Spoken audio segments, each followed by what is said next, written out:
encourager une certaine forme de racisme à l'égard des musulmans a des retombées directes à l'égard des juifs après. Alors que...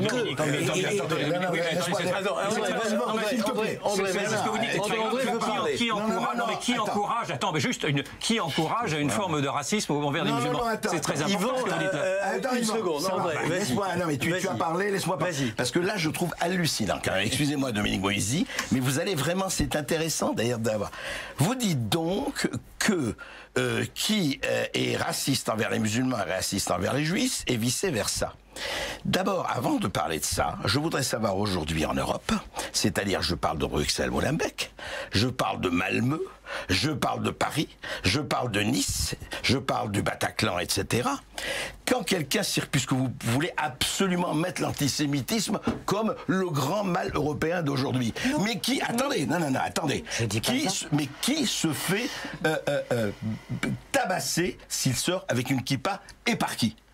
Qui, aujourd'hui, a renversé 80 personnes à Nice? Qui est allé à l'école à Chomer Azzora de Toulouse tuer des petits-enfants parce qu'ils étaient juifs? Qui est allé à l'hypermarché Kasher tuer des gens parce qu'ils étaient juifs? C'est quoi? C'est des Suédois? Des Gilets jaunes? Ou ceux qui sont? C'est qui? Je veux dire, il faut quand même apprécier les choses. Et Dieu sait si je ne suis pas, moi, né au Liban, ayant vécu parmi des musulmans et des juifs, le problème n'est pas là. Le problème, c'est que vous ne parlez pas de quelque chose qui n'a pas à être confondu avec les musulmans, qui est l'islamisme radical. Pas du tout. L'islamisme radical ne veut pas autre chose qu'une...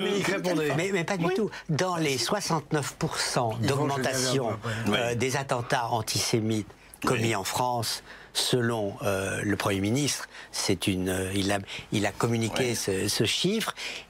On ne sait pas exactement quelle est la part dans cette augmentation des attentats antisémites, des attentats des banlieues dont parlait Yvan, ou des attentats d'une renaissance d'une extrême droite identitaire. Enfin. Mais ce que disent, ce que disent les services, c'est qu'il y a un peu des deux. C'est ça qui est nouveau.